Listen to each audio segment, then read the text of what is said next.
Walk-run mode activated. Control your speed and stay alert.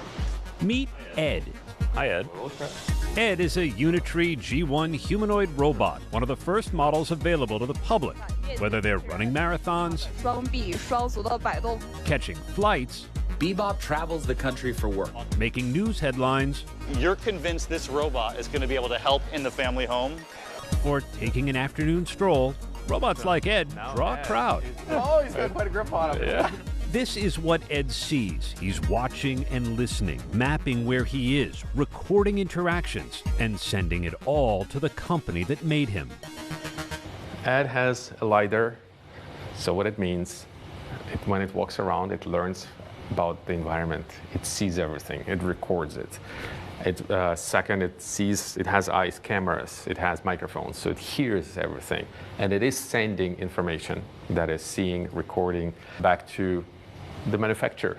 Which is in China. Which is in China, yes. China has a long history of spying on the United States using a combination of cyber attacks, intellectual property theft, human spies, and building backdoors into communication and computer products sold by Chinese firms to the U.S. market. Under Chinese law, the government could have access to information robots like Ed are collecting. To better understand Chinese-made humanoid robots, security expert Ivan Sirini ordered one, dissected it, and studied its capabilities. What does it do? What kind of data it collects? Where does it send it to? What kind of risks there are? That's what we wanted to really find out. Sirini and his team are sharing their findings exclusively with ABC News.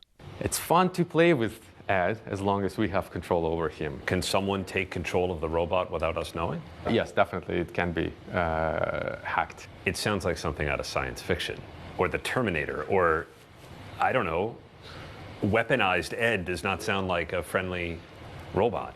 Yeah, now imagine the humanoid robots knowing how to pick up a gun or a knife or any other weapon or an object and turn it into a weapon. It's definitely a concern. I don't want to scare anyone from humanoid robots. Too late. My bad. But definitely, security concerns and privacy concerns are real. But they're solvable. They need to be solved. It's about making them safe, making them secure, making them reliable, so they cannot be compromised and used against us. Until then, a bipartisan group of lawmakers said humanoid robots made in China are risky. And there's a bill in Congress now that would ban the government from using humanoid robots made in China. China is trying to expand its technological, economic, and geopolitical superiority across the globe and reduce that of the United States. So they do that by stealing sensitive information. One of the concerns is the robot's ability to learn on its own. Who is in charge of what the robot learns? Is it the manufacturer back in China, or is it you? It can be controlled over the internet, and somebody can be being charged behind the scenes without me realizing. We watched Ed learn on his first trip outdoors. Can you just press this button for me? Thank you. Thanks, Ed. Yeah. How much of this does he know how to do?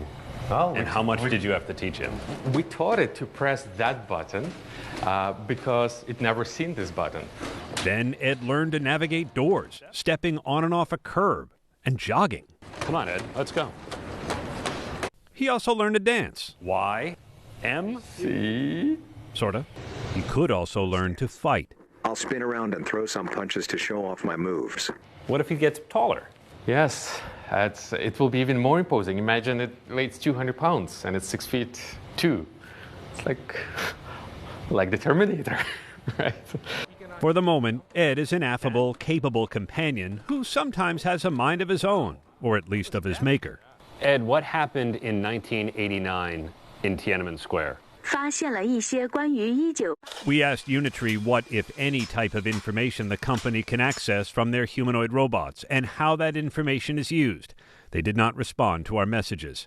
Ed marks the next leap in technology that could change how we live. He could spare humans from dangerous work in mining or manufacturing, or he could be put to work in your house. Think of Ed doing your laundry or washing your dishes. Make your call based on assumptions that your data will be accessed. And what if that robot is taken over and controlled by someone else? Who are you comfortable with taking over the control?